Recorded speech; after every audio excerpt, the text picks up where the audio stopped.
Alrighty, what's up guys? Today we are playing a game called Vampire the Masquerade. Coteries of New York? I don't know how to say that word, to be honest. But Coteries sounds right. What I heard, this game was like a basically visual novel, and those are pretty cool, always amazing. So let's get into it. Into immediately. Alright, choose your clan, the Brouhaha. The rabble who revel against power and rage stories is the most insignificant man of the significant that the phone brings to mind. In true, the aristocrat blue bloods embody large sovereignty and control on top of the corporate executive tonight. Torador. The divas seek thrill of art, romance, and cruelty amidst stagnant undead. Tormented artists will go into the ranks. I'm thinking about that, true. Let's do it. Um, I'm fine with Amanda, to Amanda. Music already out though.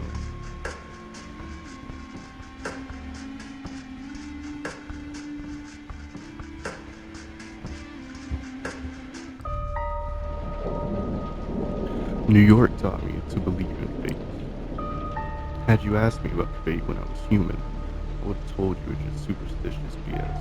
That we are all designers of our own destinies. That belief shattered when the richest woman in the United States, the actual richest one, not a face you could have seen in the papers, of course, sank her teeth deep into my neck. It happened in the very same place we are standing in right now. By the way, fate, you decide. Please, there's no need to be hostile. Just listen a little longer. See, my mistake was that I flew too close to the sun. It makes sense that my punishment was to never see its glow again. I was incandescent myself. I had it all. Money, looks, confidence, connections, men, women, a career, and a spark in my eye. The one you need to be born with. And that's when someone far more powerful than me saw my radiance and thought, that won't do. She robbed me of the light erupting from within and gave me a subtle, enduring gleam in its place. She decided that would fit me much better. She was a ninth generation kindred, just like you, an apex predator.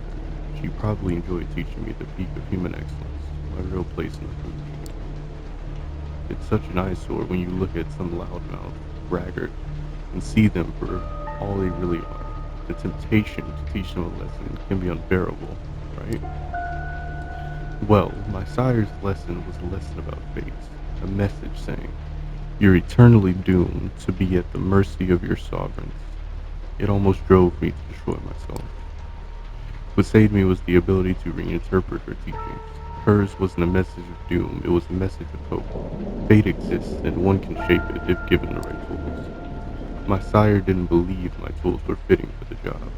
She considered them toys, and me, just her amusing subject.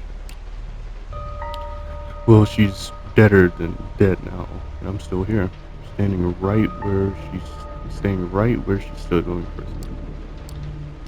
You might have wondered how I've learned about your arrival to JFK Airport in New York, I believe. My answer is, of course, destiny. As luck would have it, today happened to be a day some of my associates were inspecting the complex. Driving you here straight from that plane and having you wake up in such an unfamiliar place was a little desperate, and I do apologize for it. But it is so rare for you to visit New York.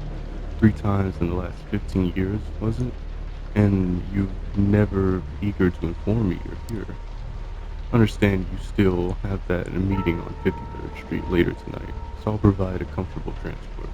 I value our relationship very much, don't get me wrong, but it is precisely because I value it that I'm going to ask you to repay the favor you owe me. You're the only one I trust to do the job well, without attracting attention.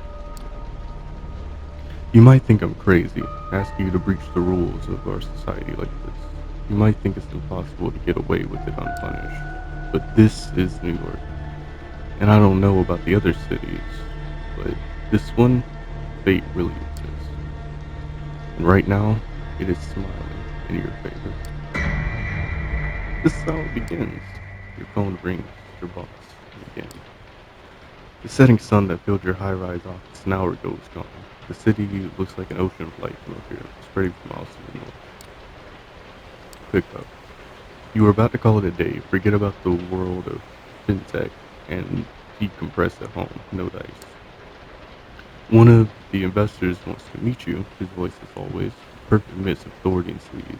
He'll come by your office in an hour. This looks pretty modern, actually. You look at the clock. An hour? He's got to be kidding. Yeah, I know, but stick around. He's a heavyweight. You'll want to make a good impression. Fine. You grit your teeth a little. The boss hangs up. 2 hours? Might as well pour another coffee into yourself and figure out how to best use this to your advantage. You suspect that no one knows that no, you're not actually happy with your current position, that in fact you feel squished against the glass ceiling that comes with territory. Sure, your idiot supervisor might have gotten the job only because he's the CEO's golfing buddy, but you're going to put an unholy amount of work into your advancement. Times were, you'd laugh off the idea of staying at the office until 9. You had a partner to go home to, a nightly Netflix and chill ritual to perform, complete with pizza or Chinese. Ever since you moved up the ladder, though, your hours have only gotten longer. Food? Mostly at the company cafeteria. Sometimes takeout, always in a rush. You praise the heavens for your crazy metabolism and dread the day it finally decides to give up. Rest? At this point, the cleaning lady who takes care of your apartment probably spends more time in your bedroom than you do. Flashback to your boss quoting Shakespeare to impress his new, extremely attractive, and uncomfortably young secretary. For some must watch while some must sleep. So runs the world away. Drinks, mostly with colleagues, and they all pretty much hate you at this point. Another flashback, this time to the most profitable quarter in the company's history. Still, the board decides that layoffs were in order. Your boss didn't feel like letting people know in person, so he passed that privilege on to you. Gotta hand it to him, he always knew how to pick his battles. But maybe, just maybe, tonight is the night it's all going to change. You decide to play the good looks angle. Nothing too slutty. You leave your blouse slightly unbuttoned. Check if your butt looks as good as you remembered in your pencil skirt. Mirror says yes. It's not something you're proud of, but you've become too jaded to care. Knowing your luck, the investor is going to be one of two types. A self-obsessed must want to be in his 20s, or a fat old pervert drenched in cologne. You hear the elevator ding. Time to get the show on the road. You take one final look in the mirror, fix your hair as the footsteps echo across the empty hallway. The man who approaches your office is not what you expected. He's slick, to be sure, but he seems a bit more refined than your usual company man. Expensive suit, matching tie and shirt, confident in his stride. Surprisingly good looking. I don't know if I describe that as good looking, but please your own. Good evening. I hope this unforeseen visit isn't too much of an inconvenience. God, that voice. You're taken aback by how smooth and strong it is, and his eyes, still blue, cold, intense. He's all business, professional, treats you in a manner that's appropriate to your stature. When he speaks, he actually looks you in the eye and not at your cleavage. He asks some questions about your look, tells you how he noticed your input after talking to the CEO, and comes charmingly close to calling your boss an incompetent doofus.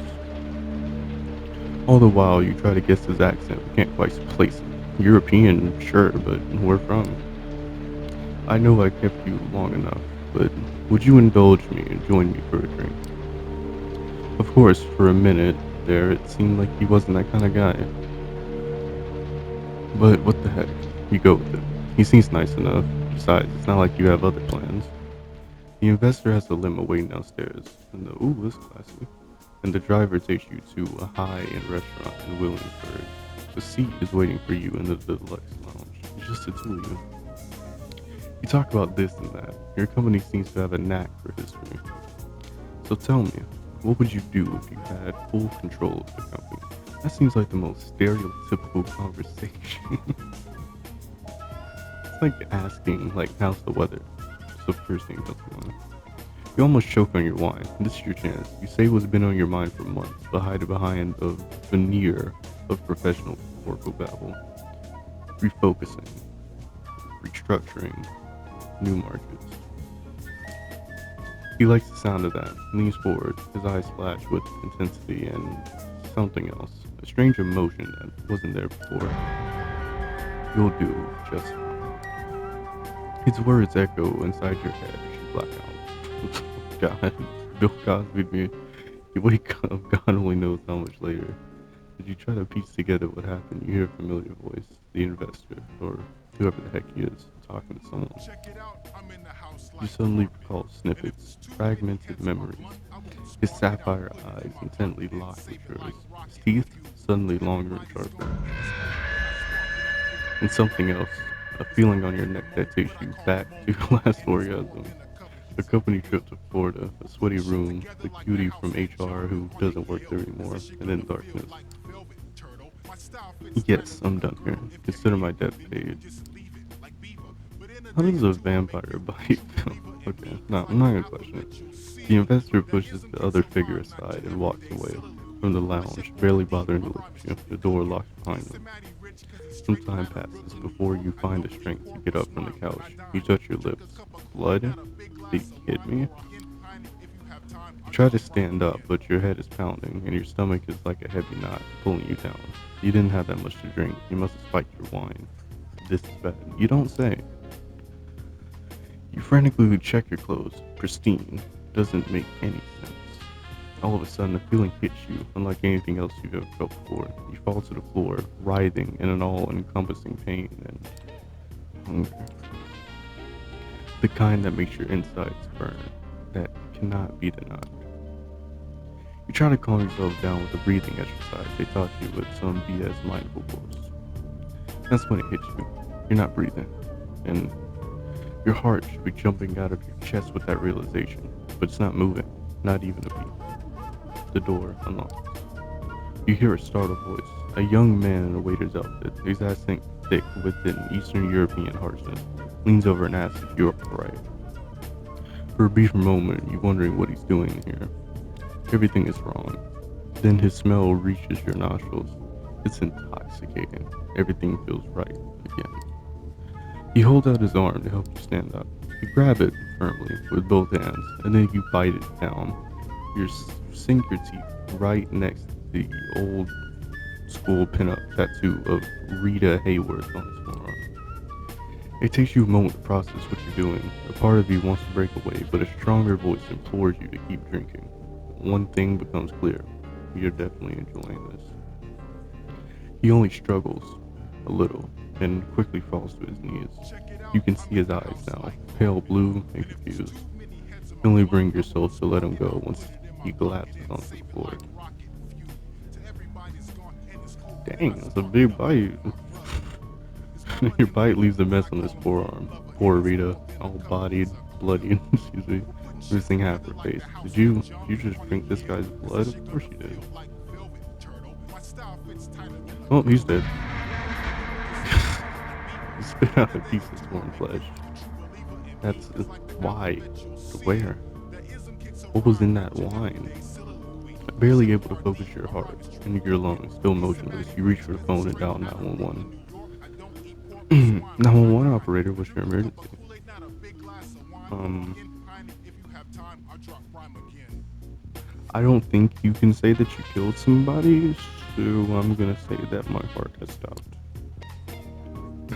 My heart is not beating. Man, where are you right now? The door to the last swing open. The man who enters is not the one that brought you here, though there are similarities. He's tall for one, broad-shouldered, handsome, dressed in an immaculate suit, but his skin is darker and the look on his face tells you he's not here to negotiate a deal. He notices the smartphone in your hands. Pass me the phone if you want to live. What? Morbius? Is that you? This was just like him. The man's voice is persuasive, calm but carrying clear threat. He's got the aura of a viciously efficient corporate shark. You find it hard to argue with him. Ma'am, hello? I apologize for wasting your time. A new colleague got drunk and is now trying to impress everyone with their antics. Good night. He disconnects the call and places your phone in his pocket. For whatever reason, you can barely take your eyes off the stranger. As hypnotizing as his presence is, though, it is also highly discomforting. Good evening, miss. I am here to pick you up. Um, yeah, what do you mean by pick me up? Did I stutter? Oh, I like the man straight down to business. The stranger approaches the waiter and examines his body. Critical condition, but he might live. Anyway, he then sets his sights on you. I know this is all new to you, but I've dealt with hundreds of strays like you. And going to experience, they tend to fall in two categories.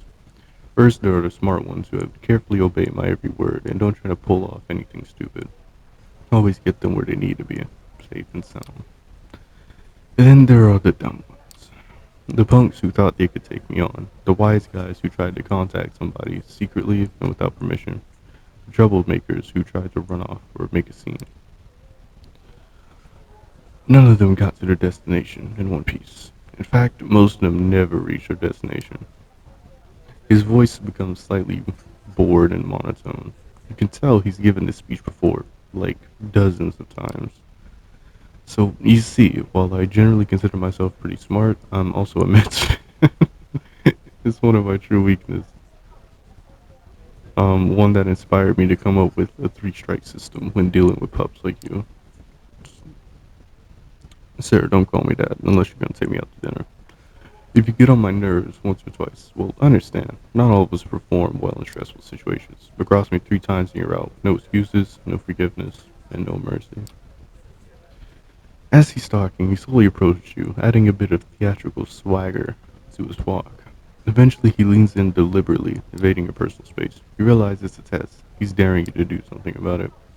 3 strikes and you're out. Say, I understand, sir. Now, every atom of your body screams for you to obey his authority. Why not? Stick to that tone, you'll do just fine. Why not? You know, he could kill me right now, probably. Moving on, is there anyone you'd want to inform of your current situation? Tell them you're alright. He flashes his fangs briefly, and for some reason, the sight sends a chill down your spine. There's something very wrong about him. Someone closest to you. Rather not answer. You realize you have two honest answers in hand, and vocalizing will make you feel ashamed. I'm afraid that won't do. Isn't it my business if I want to inform someone or not? No, it is also my business. I asked you a question, you didn't answer. Okay. My boss, I suppose. The stranger squints at you. Forgive me, but am I to assume your relationship is more than professional? You immediately give him a piercing glare. No, God no. Me and that pig? Don't be ridiculous. You said he was the closest person to you. You asked me if I had anyone I'd like to tell him alright. The answer is yes, people in my office. I don't want to lose my job, so I prefer to let them know. I didn't just go off on a bender. No family, no lover, no friends. Your blank stare tells him the whole story. He immediately stops prying and gives you something worse than a look of pity, a look of honest compassion.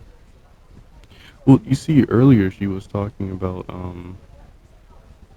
like if we scroll all the way up. Oh god, I burp. Okay, there you go.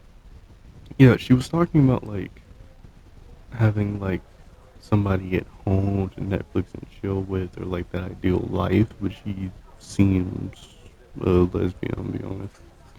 Like, well, that makes things simpler, but let me be crystal clear just in case. From this point on, you are subject to different laws than the ones you grew up under. You'll be watched by many eyes to ensure these laws are respected. You are forbidden to let anyone know you're still alive. You are forbidden from showing your face anywhere they know you. If anyone comes looking for you, it's over for both you and them. That practice tone again. You put on your poker face and listen in silence. So unless you want your boss to end up at the bottom of the Hudson, I suggest you cooperate. Don't tempt me. He smiles, revealing his fangs again, but there's something absolutely sickening about it. Suddenly you feel overwhelmed by a sense of exhaustion. You pass out. Not again. When you regain your senses, you find yourself in a stranger's arms. The man is holding you as you would hold a spouse who's had a little too much to drink. You try to break free, but he holds you close. He gives you a cautioning look.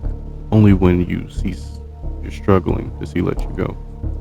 Only now do you notice the change in the scenery. You find yourself in a fancy lobby right next to the elevator.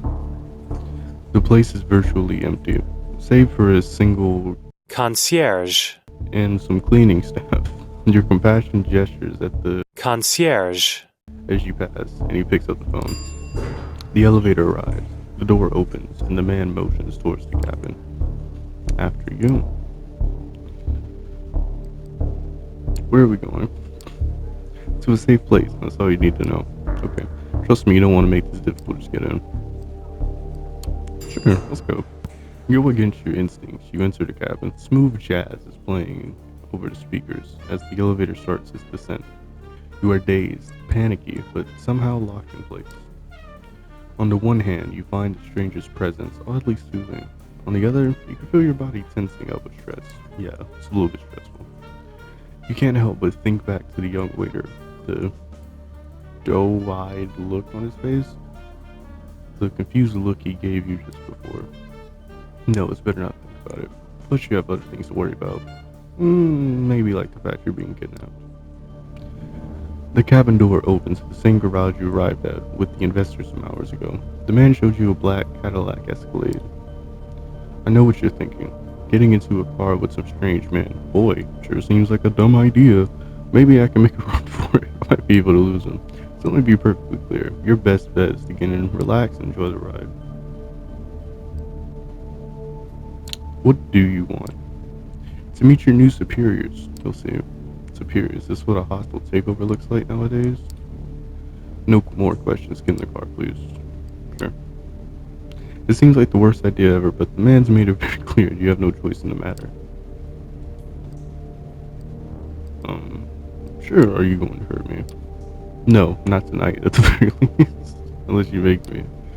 He takes a glance at his expensive looking watch. Listen, you really need to quit stalling. We're on a bit of a schedule here. The sun comes up in about 2 hours, and I don't intend to be here when it does.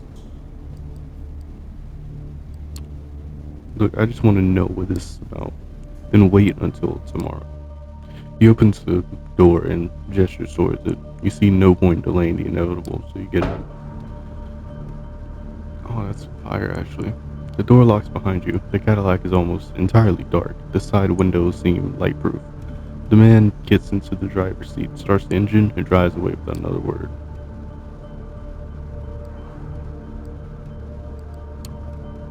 How am I alive? My heart is not beating. Aren't you in big business? What do you need a heart for anyway? Listen, I realize you have many questions. Tomorrow you will get some answers, but tonight you need to do what I say, and right now I need some quiet.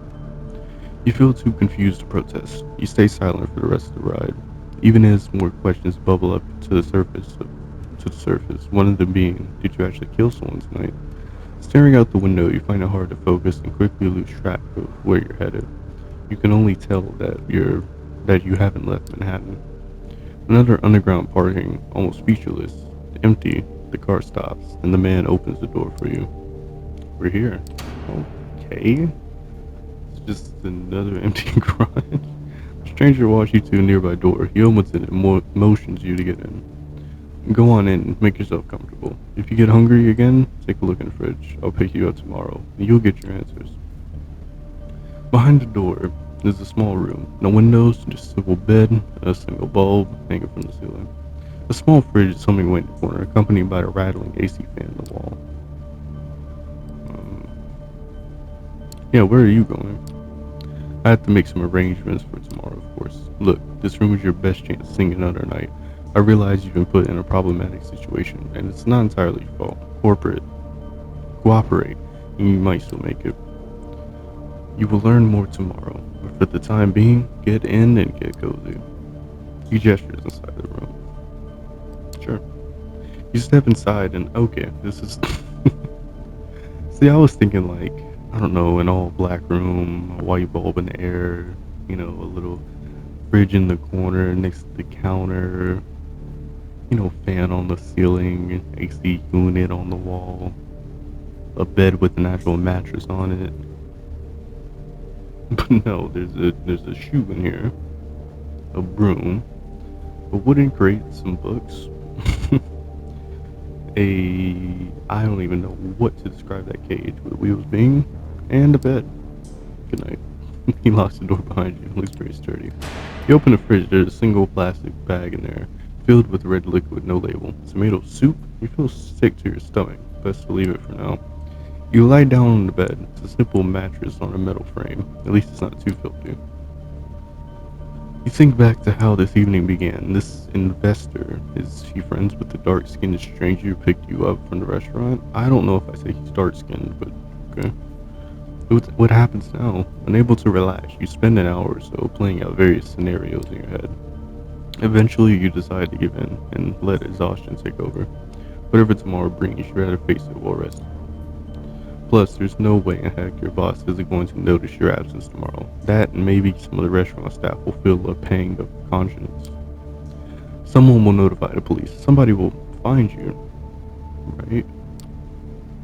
You flash back to the waiter's tattoo, the bloody Rita Hayworth winking at you over a pale mess of a wound. You did this. You bit him.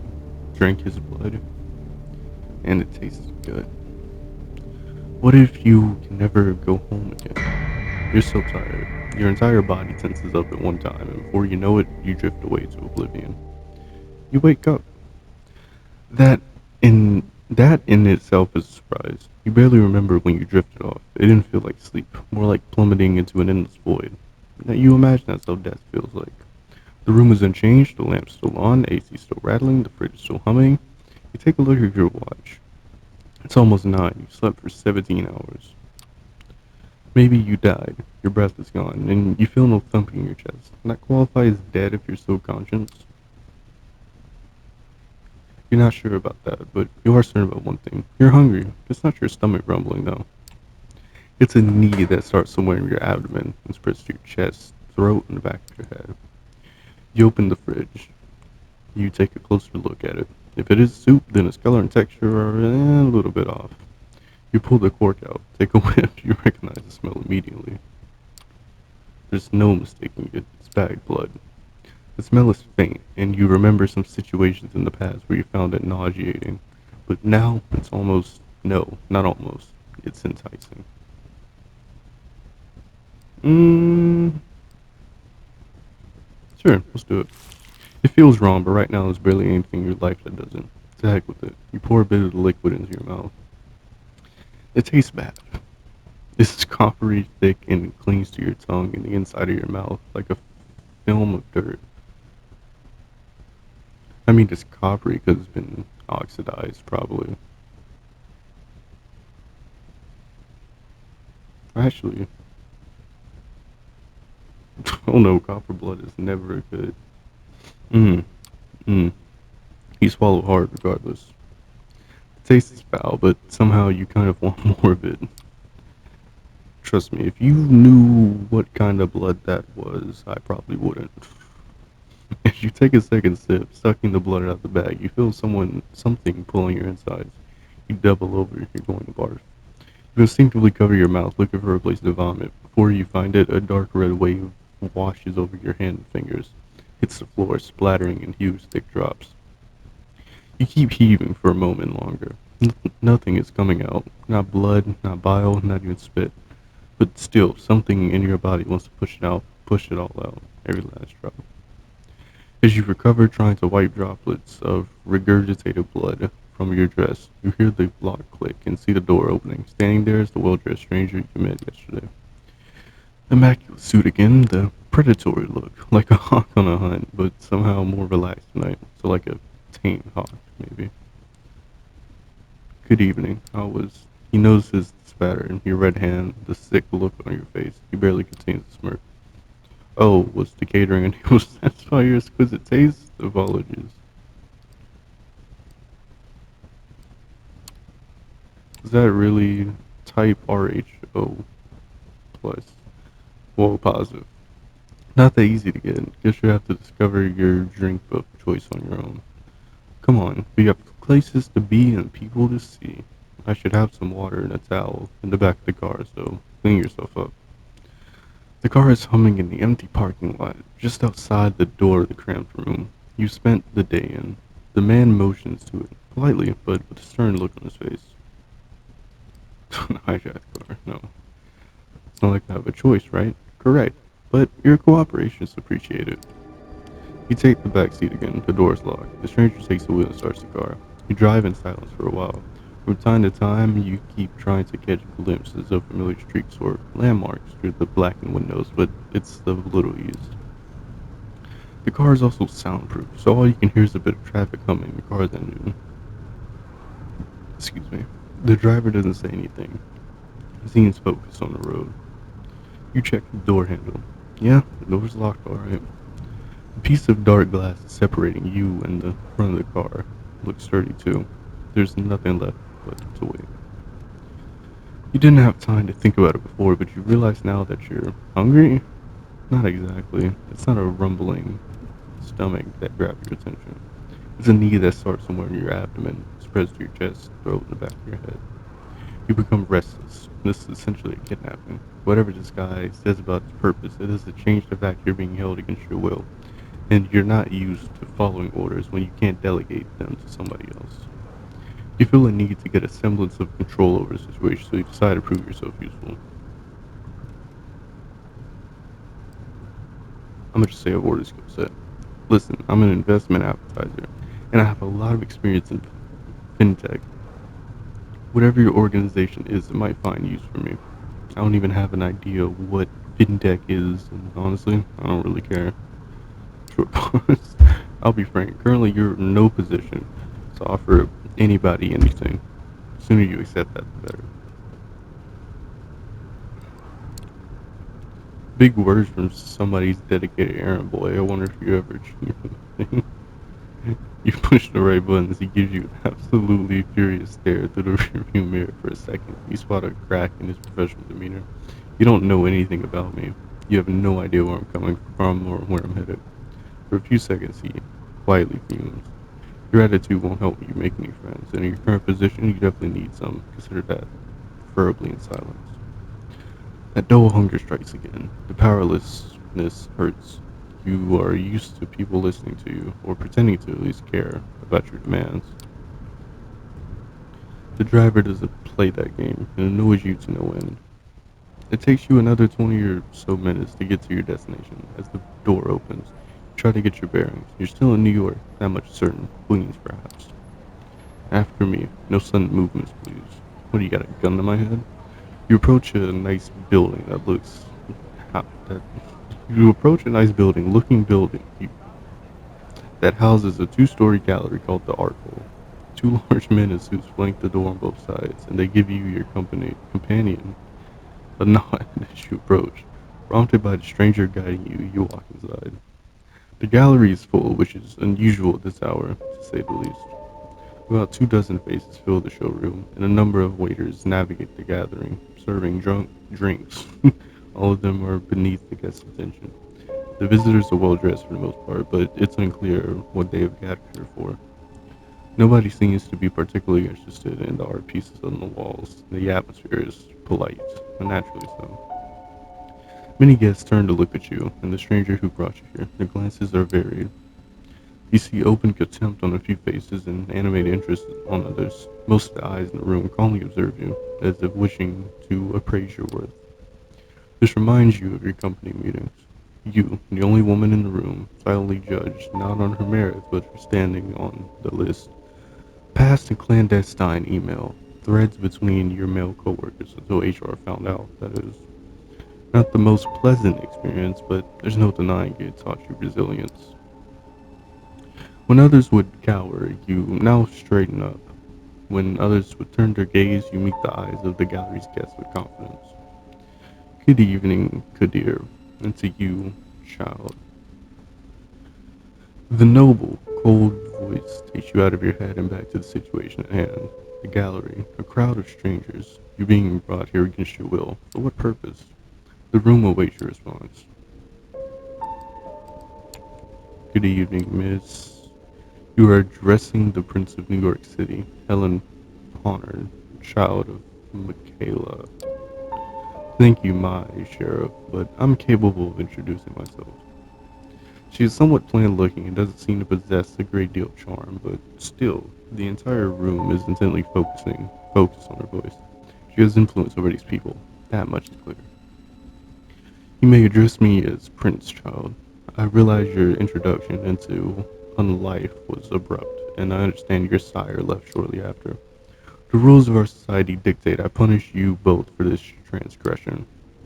A murmur of agreement, maybe, can be heard from the gathered audience, but I'm willing to listen to what our loyal sheriff has to say about the circumstances of your embrace first. You decide it's best to stay silent and listen to the whole situation unfold. It feels like you're out of depth here. Shall we begin? You're about to be judged by the court of New York.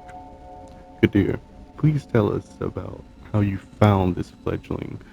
Okay, and what happened on your way here. Court Prince is some kind of secret society? A trusted informant who has chosen to remain anonymous at this time tipped me off about a suspicious kindred appearing in one of our domains. Upon investigating, I found them gone, but this fledgling remained in their place. The reservation made in the private lounge of the patrician suggests this one's sire had plenty of resources to spend. However, they are apparently also well connected. I lost track. Despite some reservations, she offered little resistance. Last night, cooperated on our way to the safe house. I was pleased to not have to force her compliance. Opening the door to the safe house tonight, I was greeted by a most disturbing sight of her drenched in regurgitated blood. And apparently, the bag supply we kept in the fridge was not to her liking. The remark elicits a contemptuous chuckle from one of the gathered guests as they note the remains of the blood on your skirt. It was not an elegant sight, but that hardly matters, I suppose. We had a quick chat, but wishing to appear here post haste, I urged her to join me, which she did without struggle, a pleasant departure from my usual routine, I must say. Despite our drive here, she showed me her fangs, metaphorically speaking, posturing as if we were equals, insulting me when it didn't work. I refrained from causing her physical harm, but I expect her ego might still be a bit bruised. He looks at you with a nasty smile. The story ends with us arriving at Elysium tonight.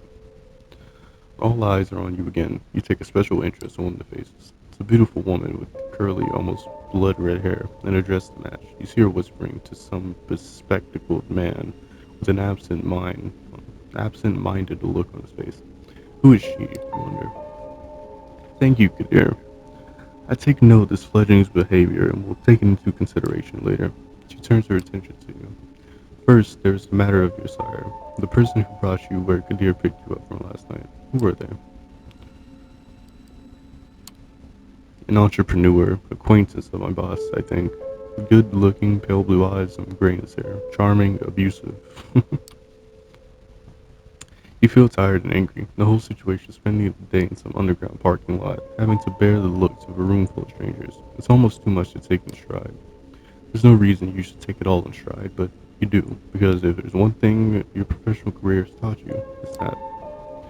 All because of that a-hole, whoever he was. He never even gave you a name, or a card, or nothing. Well, Kadir, does that sound familiar? No, it does not, or at least not familiar enough. I will continue the search after we're done.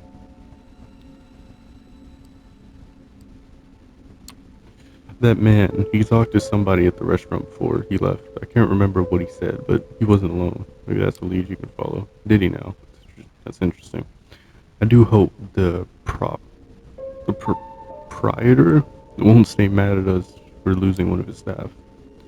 It's almost like he knows the waiter's face is still bothering you and takes pleasure in pointing it out. Thank you for that observation. I will investigate it later. What shall I do with the fledgling? What is your recommendation? The traditions are clear. Thou shalt only sire another with the permission of thine elder. If thou createst another without thine elder's leave, both thou and thy progeny shall be slain. I am ready to fulfill my duty. Stay your hand for a moment longer, Kadir. I wish to consult my counsel on this, to make sure everyone's in agreement, of course. He seems strangely relieved. The prince leaves the main showroom. A handful of people follow her out. You're about to ask. This could hear what all that talk of traditions and councils was when the red-haired woman approaches to you. Sophie. Sheriff, I was wondering if I could have a word with the fledgling. What for? She lowers her voice in response. Come now, Kadir. We all know what the verdict is going to be. Let me speak to them. You might not have to stain your hands tonight after all. Her words grab his attention. His face is hard to read. It's like several emotions struggling for domination. Anger, sadness, hope, gratitude, resolve. I'll go get my sword. Okay. He steps out of the room the way you came, and you are left in the showroom with the woman in a red dress. She takes you aside, and the eyes of the remaining guests follows you. Well then, Fletcher, you are in quite the pickle. Um, what do you mean? I still don't understand what my crime is. Poor thing, this really is your fault, but if you want to get out of here in one piece, you need to understand one crucial fact that seems to elude your grasp. Last night, you became a vampire. Oh yes, I'm well aware of how ridiculous that sounds. It's the reason why we have these nicer words for it. Kindred, being embraced, having a sire. The fact remains.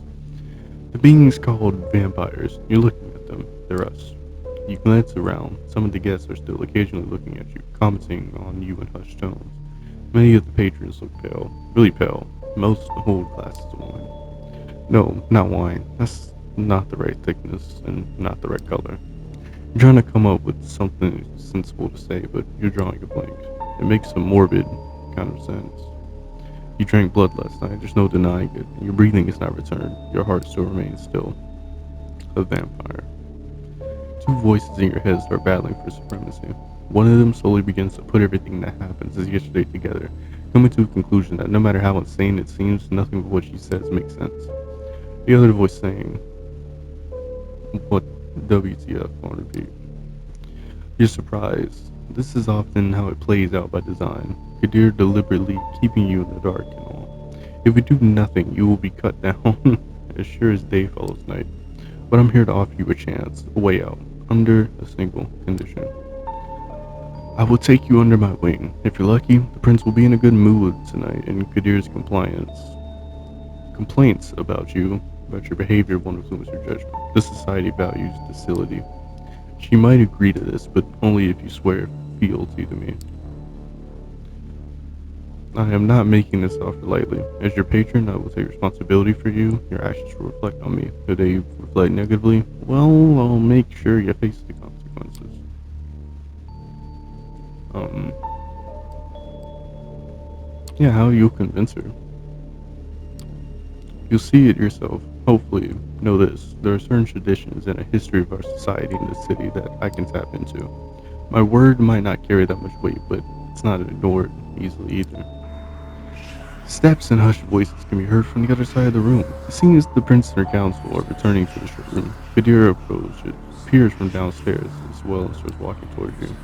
When you hear the verdict, ask to be spared. I will intervene and confirm my condition. Okay, she flashed a heart melting smile towards Kadir, who does not care.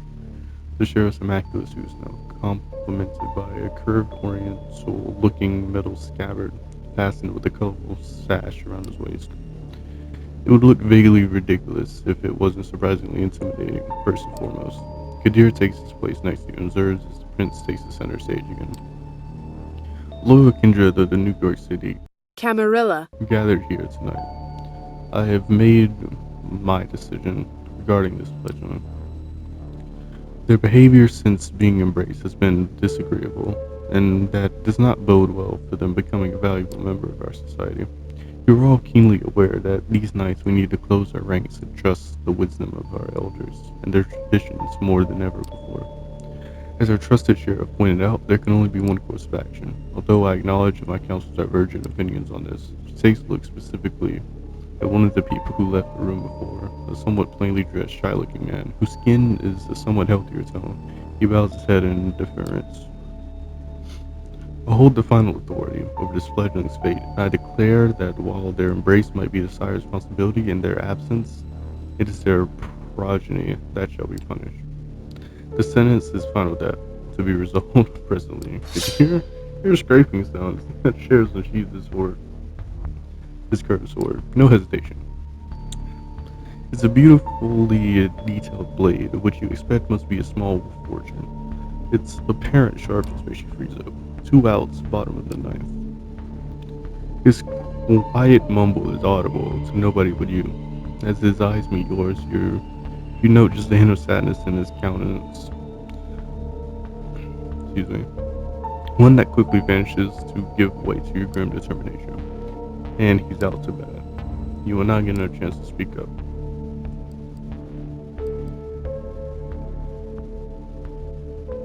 Let's ask. Make your choice. Spare me, please.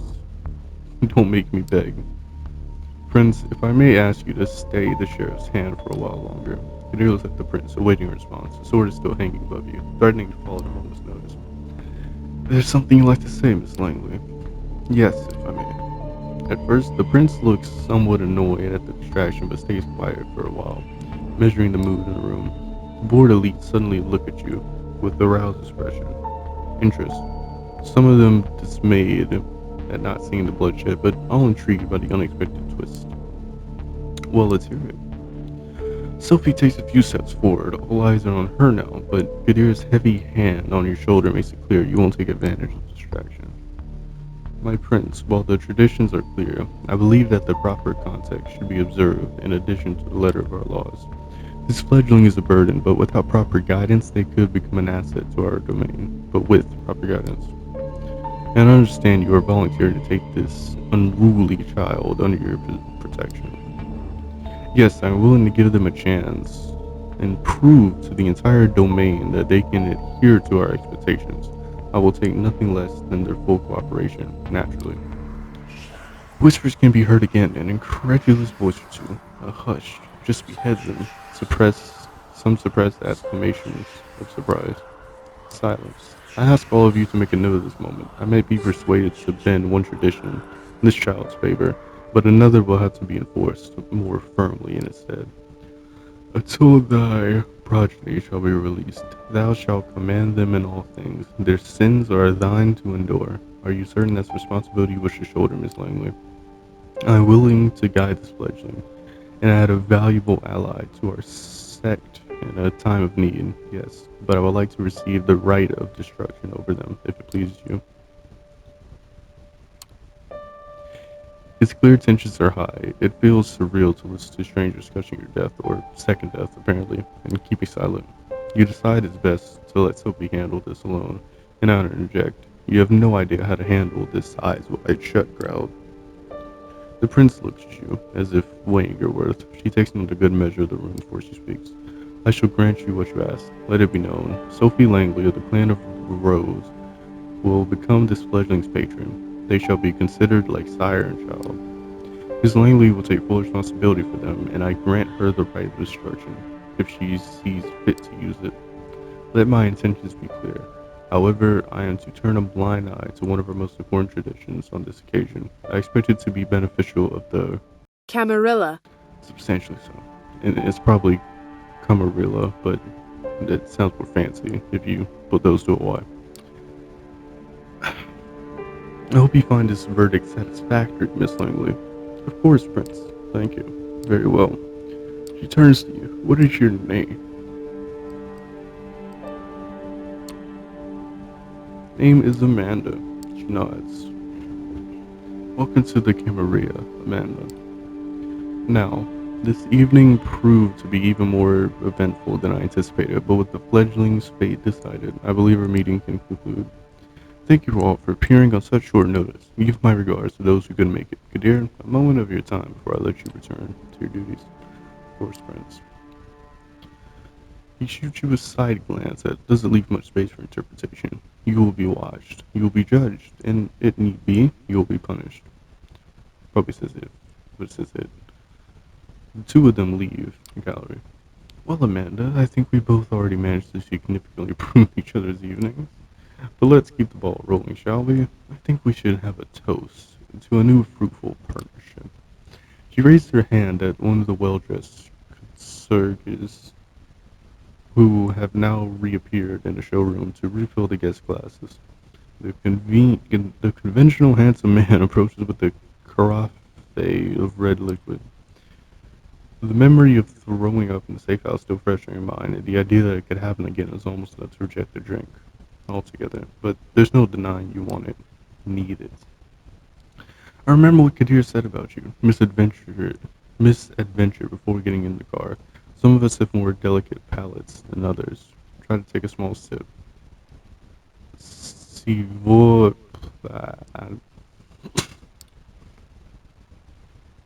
I don't know. It's French, but I don't know it.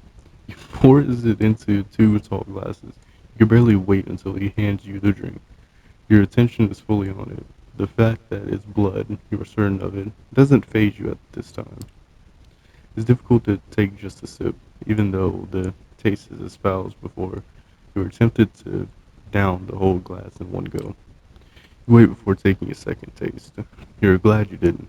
A feeling like a heartburn signals that you can't keep it down. You spit it back inside the glass. Sophie looks on, intrigued. I'm not surprised. NYC caterers have very bourgeois ideas about what good blood should taste like. Well, you just need to keep trying. At Sophie's request, the concierge serves you three other varieties of blood. The first two are as horrible and indigestible as before, both ending up back in the glass within moments of tasting them. But before the third try, you're almost ready to throw the glass at the wall in frustration. But this one's different. Instead of mud and decay, a surprisingly rich bouquet of taste. You feel blissfully at ease, and Sophie takes notice. Ah, there it is. Excuse me. Jacob, would you kindly let us know who the donor was? Leave the bottle, please. The concierge nods and leaves again. You take another sip, and another. You empty the glass. The dull feeling in your stomach and head starts subsiding, but you still want more. Sophie pours you another glass and refills hers. She takes a sip. You have a curiously specific taste, Amanda. Is it the clover notes, the traces of caffeine, or that bittersweet aftertaste of melancholy? You taste nothing of the kind, but it doesn't matter. It's tasty, but not as delicious as it was last night. Not as intoxicating. It manages to silence the hunger somewhat, though. Drinking blood puts you at ease. It's a strange realization. The man named Jacob comes back with a small card and leaves it with Sophie. She takes a quick look and passes it on to you. It's somebody's medical details. An office worker, male, Caucasian, 32 of age. Blood type, ABRH plus. What? Blue eyes, brown hair, no history of substance abuse. New Jersey native. Might have one of these details make a difference. Now that we have picked the right bouquet for your palate, these documents should be useful in identifying your exact taste. They should be ORH positive for Josie boy. But I believe you have more questions. No? Perhaps we should start with those related to sustenance. Um, True, where do you get the blood? That can be a bit of a touchy topic. Let's just say that most of the blood available at events like this is crowdfunded. At any rate, it means that there is a plethora of vessels on tap. As for where to get the blood when you're not at Elysium tomorrow, I shall take you hunting and we will explore this topic further. What you need right now is what you need to know right now is that no matter how much you drink, you will always be tempted to have more, unless you consume someone wholly to the last drop. But even that doesn't last. Best start by just taking a single sip from a vessel. Be prudent. Hot, fresh blood is more satiating than most anything that can be served in fancy class. But it can make you more voracious. As to how much you should have, it depends if you're frugal. You can survive many nights without a single drink, but it's risky, and it will tempt the beast. That is part of our curse. So now that I'm working for you, what are my responsibilities? That's a bit more complicated than working for me. If I wished for a servant, there were easier ways to achieve that than risking the prince's chagrin at Elysium. I can see potential in you that would have been wasted if I hadn't spoken up. Not to mention, it would have been pain for me to witness a senseless final death. It always had. That said, I require that you defer to me in all things, but me being your mentor and superior also means I shall treat you as my loyal retainer and understudy. With me, you can go far. Without me and proper guidance, you would have become a clear danger to the masquerade. That is why, with your sire gone, the prince wanted you out of the picture too. The conserge returns and asks for permission to intrude, which Sophie gives with a polite smile and leans in to whisper her ear. You note that the gallery is now almost empty. I'm being told that it's about to close, but we still have many to discuss. We'll go to one of my apartments. My jalopy is waiting downstairs. Come. The smile she puts on could tip any negotiation towards her favor. Her words are like honey. She makes it impossible to take her eyes off her. You're under her spell, momentarily. Sophie leads you to a luxurious silver Rolls Royce and invites you to sit in the back. The chauffeur, a broad-shouldered, clean-shaven, middle-aged guy, starts driving immediately. Where do we leave off? I believe I started telling you a bit more about our customs. You've heard the prince refer to our traditions. The chief among them is the masquerade. As you might have gathered from us assembling at a niche gallery after closing time, our comings, goings, and doings tend to be somewhat secretive. We do not advertise our existence. We allow myths and modern fiction to morph and muddle with the factors, so to the vast majority of kind, we remain bedtime stories and pop culture icons. Say that is one television show about a vampire angel still popular? Shake your head in confusion. She shrugs and continues talking, looking a little more dejected than before. Your clandestine ways help us remain safe, allow us to explain away the occasional trip up to the rational mind of 21st century humanity, and dictate how much of our interactions with mortals. What's the worst that could happen for a vampire? I'm sure you can defeat any threat that comes your way. It would surely make things easier if we could. Fortunately for us, there are plenty of things that harm us. Chief among them are sunlight and fire. Both will burn you to ash. That's why we rest during the day. You felt it, I'm sure. That it's more like being dead than being dormant. But we have no choice. We are night dwellers, but day sleepers. Some more folk-related threats are just legends or occasionally a minor nuisance. Garlic, running water, even religious symbols don't repel us unless the wielder is uniquely, purely ungodly. Stakes through the heart, though, that's something to avoid. They do not destroy, but they do paralyze, which are, under the right circumstances, can often be the same thing. That's a reason to have somebody like my trusted driver Gregory making sure you're safe when you drift away. We have many enemies, and then they often know their advantage just lies within daylight.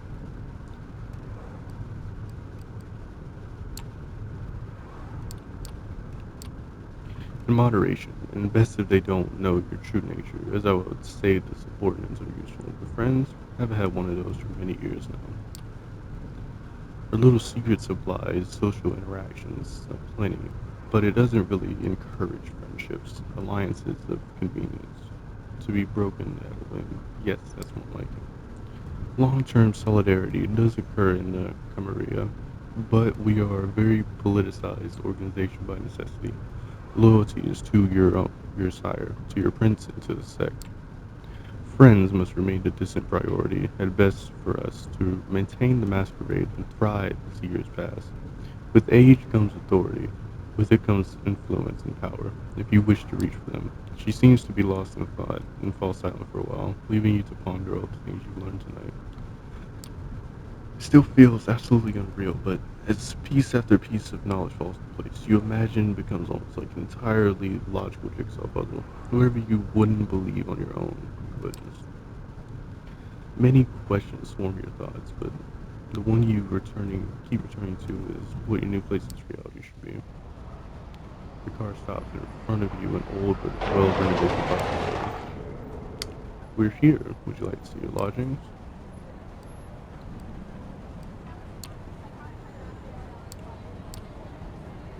Don't be ridiculous. You're not a sireless fledgling in Kadir's stern grasp anymore, and even he wouldn't hold you there any longer necessary. Come upstairs. She leads you through a small hallway with a night guard who greets Miss Langley with a good evening and takes you to the stairs. To the second floor. Sophie opens the door to room 209. Hmm. This. You know what? Looks kind of nice. Please like, subscribe, and thank you for watching this video.